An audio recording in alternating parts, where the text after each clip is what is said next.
आखिर राम से बड़ा राम का नाम क्यों है? क्या आपको पता है? नहीं पता है तो इस कहानी को पूरा ध्यान से सुने।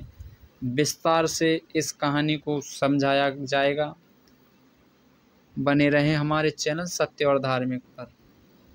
हमारे चैनल पर नए हैं तो सब्सक्राइब अवश्य कर लें, बेल आइकन अवश्य दबा लें और लाइक पसंद आए तो लाइक भी करें। चलो कहानी को इसको शुरू करते हैं।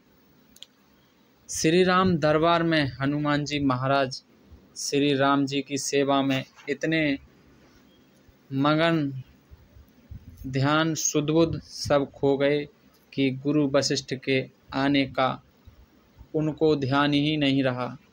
सभी ने उठकर उनका अभिवादन किया पर हनुमान जी नहीं कर पाए। वशिष्ठ ने श्री राम से कहा कि राम, गुरु का भरे दरबार में अभिवादन नहीं कर अपमान करने पर क्या सज़ा होनी चाहिए? श्री राम ने कहा, गुरुवर आप ही बताएं।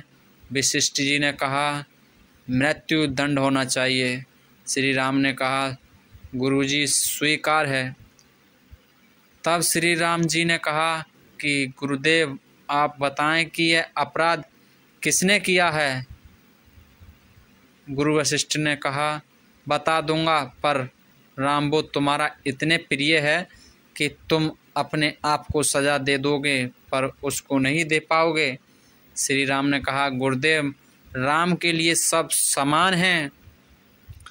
नहीं राम, मुझे तुम्हारे ऊपर संशय नहीं है पर मुझे दंड के परिपूर्ण होने का संशय है। यदि तुम यह विश्वास दिलाते हो कि तुम स्वयं उसे मृत्यु दंड अपने अमोघ बाण से दोगे तो ही अपराधी का नाम और अपराध बताऊंगा। श्री राम जी ने पुनः अपना संकल्प व्यक्त किया। तब वशिष्ठ जी ने बताया कि यह अपराध हनुमान जी ने किया है।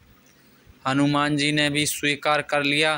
तब दरबार में राम जी ने घोषणा की कि कल शाम काल सरयू के तट पर हनुमान जी को मैं स्वयं अपने अमोघ बाण से मृत्यु दंड दूंगा।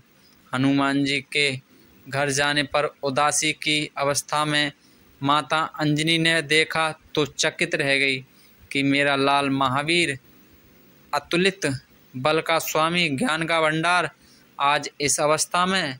माता ने बार बार पूछा पर जब हनुमान जी चुप रहे तो माता ने अपने दूध का वास्ता देकर पूछा। तब हनुमान जी ने बताया कि यह प्रकरण हुआ है अनजाने में। माता आप जानती हैं कि हनुमान जी को संपूर्ण ब्रह्मांड में कोई नहीं मार सकता पर भगवान श्री राम के अमोघ बाण से भी कोई नहीं बच सकता। तब माता ने कहा, हनुमान, मैंने भगवान शंकर से राम नाम मंत्र प्राप्त किया था और तुम्हें भी जन्म के साथ ही यह नाम गुट्टी में पिलाया, जिसके प्रताप से तुमने बचपन में ही सूर्य को फल समझकर मुख में लिया था। उस राम नाम के होते हुए हनुमान कोई भी तुम्हारा बाल बांका नहीं कर सकता, चाहे वो राम स्वयं भी हों। राम नाम की शक्ति के सामने राम की शक्ति और राम के अमोघ शक्तिवान की शक्तियाँ महत्वहीन हो जाएंगी। जाओ मेरे लाल,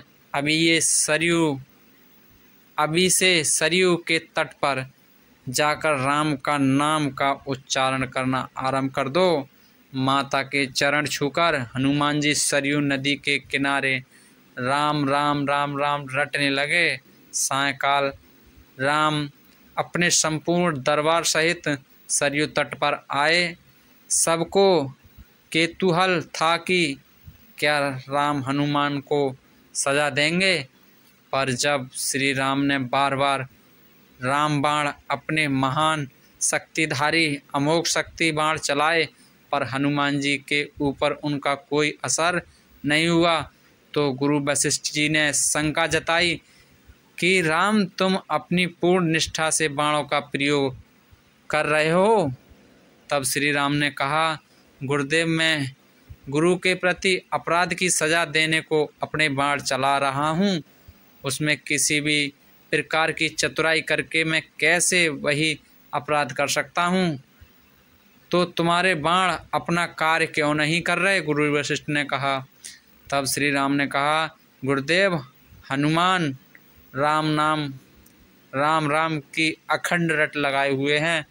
मेरी शक्तियों का अस्तित्व राम नाम के प्रताप के समक्ष महत्वहीन हो रहा है। इससे मेरा कोई भी प्रयास सफल नहीं हो रहा।